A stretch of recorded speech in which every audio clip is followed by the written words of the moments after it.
میرے بھائیوں، رمضان المبارک کے روزوں کو باقی تمام عبادات پر، چاہے وہ حج ہو، نماز ہو، زکوٰۃ ہو اور جتنے فرائض ہیں، ان پر اس اعتبار سے رمضان المبارک کے روزوں کو فوقیت حاصل ہے کہ پورے قرآن حکیم میں باقی جتنی بھی عبادات ہیں ان کی ڈیٹیل سکیٹرڈ فارم میں ہے، بکھری ہوئی حالت میں. یعنی اگر میں کہوں کہ حج کے ٹاپک پہ آیات کہاں ہیں، وہ سورۃ البقرہ میں بھی ہیں، سورہ آل عمران میں بھی ہیں، سورۃ الحج کے اندر بھی ہیں. نماز کے ٹاپک میں تو کئی ایک صورتوں میں یہ ایشو ڈسکس ہوا ہے. اسی طریقے سے زکوٰۃ بھی سینکڑوں جگہ پہ ڈسکس ہوئی ہے. لیکن رمضان مبارک کو یہ فوقیت حاصل ہے کہ رمضان مبارک کا جو ٹاپک ہے پورے قرآن میں صرف ایک ہی جگہ پہ ڈسکس ہوا ہے، پورے قرآن میں، اور وہ سورۃ البقرہ کا رکوع نمبر ہے 23. 6 آیات میں آیت نمبر 183 سے لے کر 188 تک. سورۃ البقرہ آیت نمبر 183 سے 188 تک جو آپ نے قرآن حکیم میں کھول رکھی ہے، اس میں رمضان المبارک کے ٹاپک کو ڈسکس کیا گیا ہے. پورے قرآن کے اندر اس ایک مقام کے علاوہ نہ کہیں پہ کسی روزے کا ذکر ہے، نہ رمضان مبارک کے حوالے سے کوئی ڈیٹیلز آئی ہیں سوائے اس ایک موقع کے. یہ 6 آیات انشاءاللہ ہم آج کور کریں گے، اور اس میں 6 آیات کے اندر 5 سب ٹاپکس ڈسکس ہوئے ہیں چھوٹے چھوٹے. میں وہ ساتھ ساتھ کلیریفائی کرتا چلا جاؤں گا. اعوذ باللہ من الشیطان الرجیم، بسم اللہ الرحمن الرحیم. سورۃ البقرہ رکوع نمبر 23 آیت نمبر 183 سے لے کر 188 تک. پہلے 2 آیات ہم ڈسکس کریں گے، آیت نمبر 183 اور 184، جس میں ٹاپک نمبر 1 ہے رمضان مبارک کی اہمیت اور مقصد کیا ہے اور اس کی فرضیت. اعوذ باللہ من الشیطان الرجیم، بسم اللہ الرحمن الرحیم. یا ایھا الذین آمنوا کتب علیکم الصیام، اے ایمان والو تم پر روزے فرض کیے گئے ہیں، کما کتب علی الذین من قبلکم، جیسا کہ تم سے جو پہلی امتیں گزری تھی ان پر بھی روزے فرض کیے گئے تھے. یہ امت محمدیہ صلی اللہ علیہ وآلہ وسلم کا خاصہ نہیں ہے، بلکہ جس طریقے سے نماز بھی اگلی امتوں پر فرض تھی اس کے طریقے میں فرق ہو سکتا ہے، اسی طریقے سے روزے بھی اگلی امتوں پر فرض کیے گئے تھے. اور مقصد کیا تھا؟ لعلکم تتقون، تاکہ تم متقی بن سکو. تقوی کا جو روٹ ورڈ ہے عربی میں وہ ہے وقا. وقا کہتے ہیں عربی میں بچنے کو. یعنی جس شخص کو یہ یقین ہو کہ کسی ہستی نے میری مرضی کے بغیر مجھے پیدا کیا ہے اور وہ میرے ساتھ کچھ بھی کرنے پر قادر ہے، اس کے خوف کی وجہ سے، اس کے ڈر کی وجہ سے گناہوں سے بچنا اور فرائض پر استقامت اختیار کرنا، یہ ہے تقوی. اب وہ گناہ حقوق العباد سے ریلیٹڈ بھی ہو سکتے ہیں اور حقوق اللہ سے ریلیٹڈ بھی ہو سکتے ہیں، اور فرائض بھی حقوق العباد سے ریلیٹڈ بھی ہو سکتے ہیں اور حقوق اللہ سے ریلیٹڈ بھی ہو سکتے ہیں.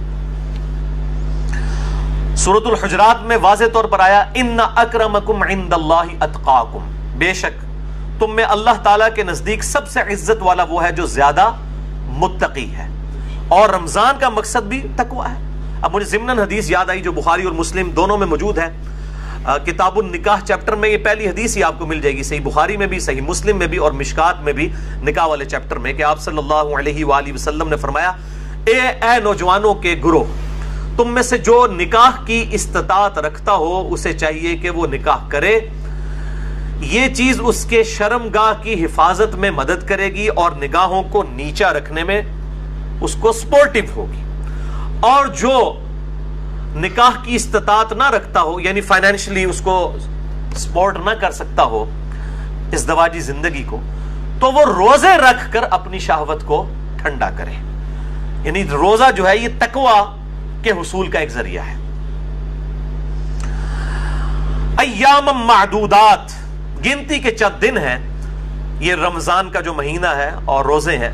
فمن کان منکم مریضا، بس جو کوئی تم میں مریض ہو، اس میں بھی ایکسیپشن دے دی کہ اگر مریض ہو، او علی سفر، یا وہ سفر میں ہو، فعدۃ من ایام اخر، تو وہ اپنی گنتی کو باقی دنوں میں پورا کر سکتا ہے.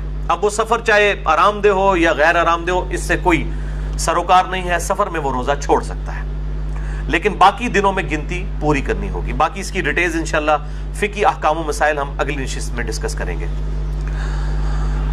وَعَلَى الَّذِينَ يُطِيقُونَهُ فِدْيَةٌ طَعَامُ مِسْكِينٍ، اور وہ لوگ جو بڑی مشکل سے طاقت رکھتے ہیں روزہ رکھنے کی، یعنی بہت بوڑھے ہو چکے ہیں، بیمار ہیں، یا اسی طریقے سے کوئی حاملہ عورت ہے، کوئی دائمی مریض ہے شوگر وغیرہ کا، اس طرح کی جو صورتحال ہو، فدیۃ طعام مسکین، وہ فدیہ دے سکتا ہے مساکین کو. فمن تطوع خیرا فہو خیر لہ، اور جو کوئی اس سے بھی زیادہ اللہ کی راہ میں خرچ کرنا چاہے، یعنی ویسے تو ایک روزے کے بدلے ایک مسکین کو ایک وقت کا کھانا ہے، اگر کوئی زیادہ مساکین کو کھلانا چاہتا ہے، جتنا گڑ پاؤ گے اتنا ہی میٹھا ہوئے گا، تو اس کے لیے اتنا ہی بہتر ہے. وَأَن تَصُومُوا خَيْرٌ لَكُمْ، اور اگر تم روزہ رکھو تو اسی میں تمہارے لیے بہتری ہے. یہ نہ ہو کہ تھوڑی سی بیماری اور بہانہ کر کے کہو جی میں تو فدیہ ہی دے دینا، روزہ رکھنے کی کڑی لوڑ ہے. اِن كُنتُمْ تَعْلَمُونَ، اگر تم جانتے ہو تو روزہ رکھنے میں ہی بہتری ہے. یعنی انسان سب سے بڑا خود اپنے اوپر جو ہے وہ گواہ ہے اور مفتی ہے، وہ بہتر سمجھتا ہے کہ مجھے کس طریقے سے چیزوں کو لے کر چلنا ہے. جیسے دنیاوی منفعت کے لیے وہ انسان چھوٹی چھوٹی چیزوں کا خیال رکھتا ہے، تو آخرت کے اعتبار سے بھی وہ خیال رکھے.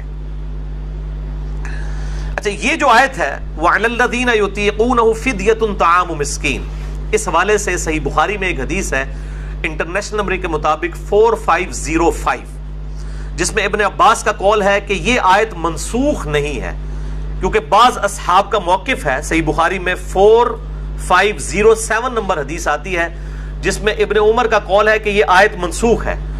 یعنی ان کا موقف یہ ہے کہ یہ پہلے آپشن تھی کہ جو شخص مال دے سکتا ہے وہ مال دے لے، اور جو روزہ رکھ سکتا ہے وہ روزہ رکھ لے. یہ دونوں آپشن ہے، یعنی مریض والا چکر نہیں. جو مالدار ہے وہ صرف مال دے دے، چاہے وہ صحت مند بھی ہے تو روزہ رکھنے کی ضرورت نہیں ہے.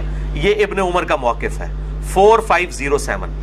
جبکہ ابن عباس کا موقف صحیح بخاری میں 4505 ہے، وہ یہ کہتے ہیں کہ یہ آیت منسوخ نہیں ہے، بلکہ اس سے مراد وہ بوڑھا اور بوڑھی ہیں یا بیمار شخص جس کو صحت یاب ہونے کی امید نہیں ہے اور بڑی مشکل سے وہ روزہ رکھنے پر قادر ہے، اس کے لیے روزہ نبھانا مشکل ہے.